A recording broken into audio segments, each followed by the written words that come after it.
मुनीर का अब्बा क्या करता था? मैं रुक करता हूं जिस पर इतनी हाय तौबा मच गई है। आखिरकार वो हाय तौबा क्यों मची? आरएसएन सिंह, आरएसएन सिंह, आप बहुत इतिहास को पढ़ते हैं। मुनीर का अब्बा क्या करता था? ऐसी फुलझड़ी क्या लग गई है सबको?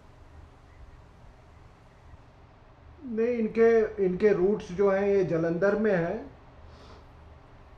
और इनके पिताजी यहाँ थे, फिर ये वहाँ पाकिस्तान गए और वहाँ एक स्कूल टीचर थे। और वहाँ वो मौलवी का भी काम करते थे। फ्राइडेज़ को कुतबे पढ़ते थे। तो कुतबों में तो आपको मालूम है क्या पढ़ा जाता है। तो ये आपकी तो इनकी कुतबे पढ़ता अपब्रिंगिंग है था जो भी मुनीर का है, अब्बा ना? ठीक है। लेकिन नहीं नहीं, मैं उस पर नहीं, मैं थोड़ा और सीरियस पॉइंट पे। एक मिनट सर, एक मिनट। अरे my friend Cheema, my friend Cheema is there यार। एक minute. Nice to see you Cheema sahab. अच्छा, एनीवे मैं कह रहा हूं कि देखिए क्या है कि ये जान लीजिए कि पाकिस्तान के नाम पर कोई जिहादी नहीं लड़ता है। वो जितने जिहादी आते हैं आपके हिंदुस्तान में या कहीं, वो सारे इस्लाम के नाम पर लड़ते हैं। अभी कुछ जिहादी तंजीमें हैं जैसे तहरीके तालिबान पाकिस्तान। उन लोगों का यह कहना है कि तुम असली मुसलमान हो ही नहीं। वो वो पाकिस्तान फौज को कहते हैं कि तुम असली मुसलमान नहीं हो। बलोच वाले कहते हैं कि तुम कौन से मुसलमान हो। तो तब उन्होंने लोगों को मोबिलाइज करने के लिए उन्होंने ये हिंदू कार्ड खेला, और ये पहली बार नहीं है। और ये बताइए, अभी अभी आपने तो देखा ना, पीओजेके में अभी हमास का लीडर आया था। एक बहुत बड़ा जलसा हुआ, ये 5 फरवरी की बात कर रहा हूं। बहुत बड़ा जलसा हुआ, सारे जिहादी तंजीमें थी, नारा लगाया गया, हिंदुओं के खिलाफ नारा लगाया गया। वो सब इस्लाम के नाम था सर, पाकिस्तान के नाम पर कोई नहीं था।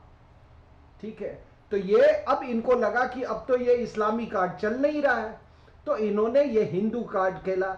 और जहां तक आसिम मुनीर की बात है, क्या सर, थोड़ा तो इंटेलेक्ट होना चाहिए ना।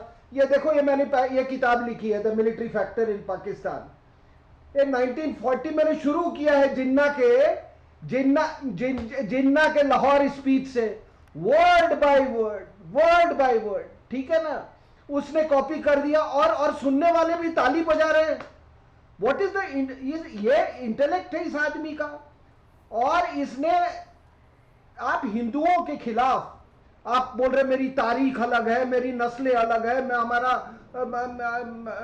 हमारा कैलेंडर अलग है, हमारा संस्कृति अलग है। तो ये बताइए कि जो पाकिस्तान में हिंदू है उनकी क्या संस्कृति है।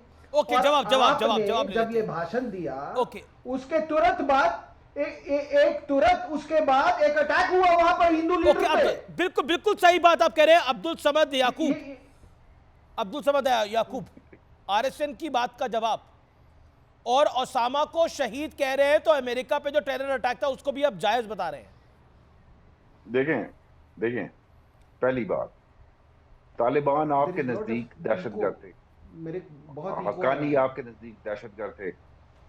आपने कहा दहशतगर्द थे ना, आपने कहा टेररिस्ट थे। आज आप उनके पैरों में पड़े हुए हैं, चरणों में पड़े हुए हैं।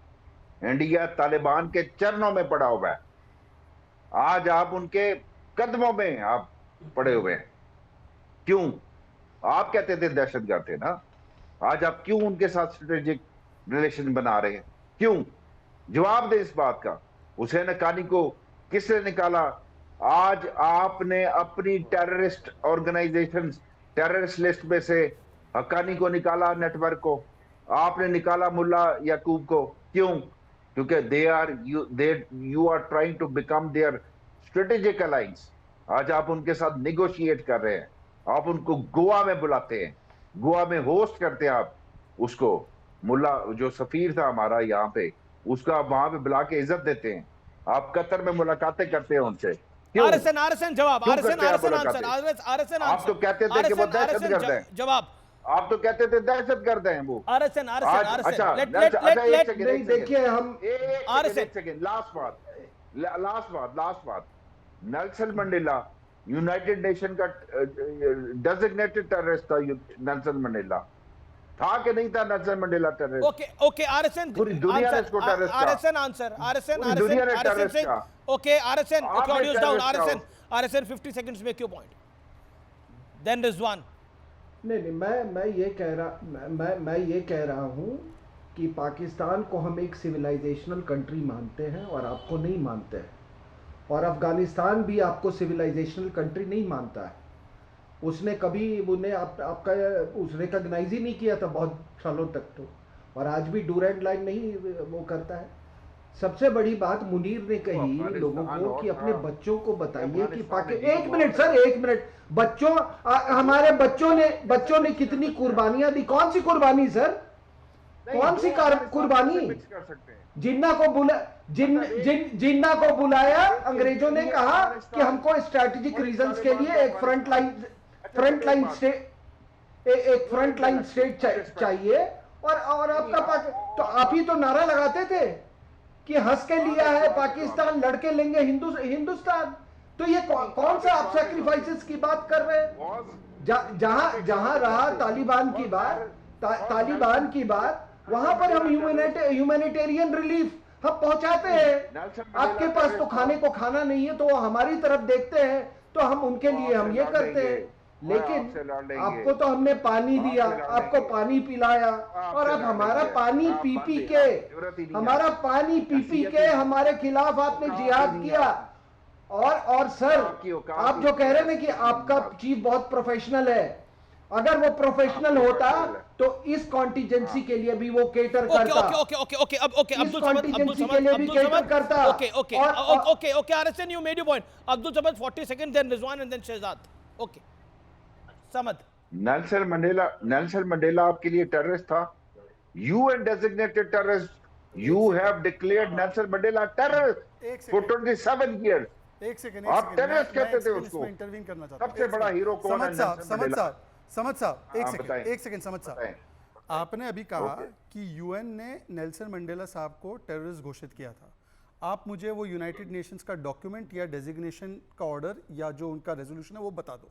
यूनाइटेड नेशंस का बोल रहा हूं, आपने यूएन बोला है, कोट अनकोट अभी यूएन बोला है। दूसरी बात, आप मतलब नेल्सन मंडेला की तुलना ओसामा बिन लादेन से कर रहे हैं। साउथ अफ्रीका के लोग देखे कि पाकिस्तान के लोग और पाकिस्तान के पॉलिटिकल जो एजेंट्स है वो नेल्सन मंडेला की तुलना ओसामा बिन लादेन से कर रहे हैं। कह रहे हैं कि ओसामा बिन लादेन भी शहीद है और ओसामा बिन लादेन को भी टेररिस्ट घोषित कर दिया गया था। और यूनाइटेड नेशंस, आप बता दीजिए कौन से यूनाइटेड नेशंस के रेजोल्यूशन से घोषित हुआ था, बता दीजिए।